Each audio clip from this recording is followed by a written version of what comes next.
Assalamu alaikum, I'm Aisha and you're watching Samar News. Here are today's headlines.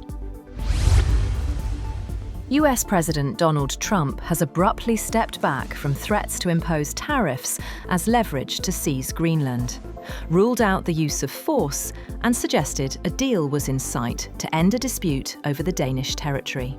In Davos, after meeting with NATO Secretary-General Mark Rutte, Trump said Western Arctic allies could forge a new deal over the strategic island territory of 57,000 people that satisfies his desire for a Golden Dome missile defense system and access to critical minerals, while blocking Russia and China's ambitions in the Arctic. On the other hand, the NATO Secretary-General said the issue of whether Greenland will remain with Denmark did not come up in his talks with Donald Trump. In an interview on Fox News' Special Report with Bret Baier show, Rutte was asked if Greenland will still be under the Kingdom of Denmark in this framework deal that Trump mentioned. He said Trump is very much focused on what do we need to do to make sure that that huge Arctic region, where change is taking place at the moment, where the Chinese and the Russians are more and more active, how we can protect it. After his Davos speech, President Trump told journalists that Venezuela's new leader, Delcy Rodriguez, is doing a very good job and that the United States was going to make a lot of money for Venezuela so that they could take care of Venezuelan people.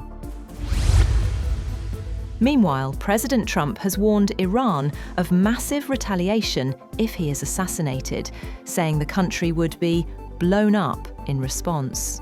In an interview, Trump said he had given firm instructions that any attack on him would lead to Iran being wiped out. He also criticized former President Joe Biden, saying earlier threats from Tehran should have been met with force. On the other hand, European lawmakers have suspended a trade agreement with the United States after President Trump threatened tariffs over his push to acquire Greenland. 8 European countries, including Denmark, France, Germany, and the UK, face proposed tariffs starting at 10% in February. European leaders said the move undermines trade stability and paused the EU ratification process.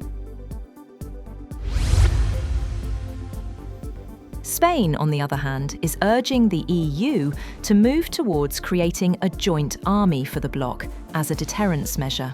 Spain's Foreign Minister, José Manuel Álvarez, said ahead of a day of meetings in Davos that the region should focus first on bringing together its tangible assets to properly integrate its defence industry, and then mobilising a coalition of the willing.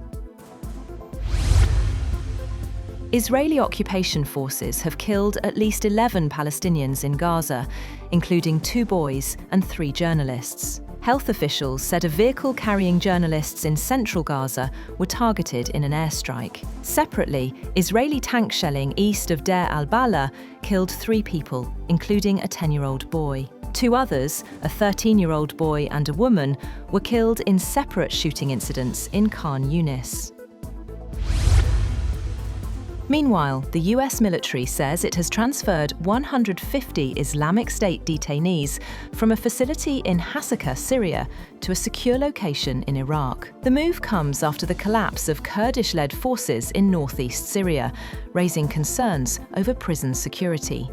Officials say up to 7,000 ISIS detainees could eventually be moved, with close coordination between US forces and the Iraqi government. That's all for now. For more updates, visit www.samar.tv. Thank you for watching Samar News.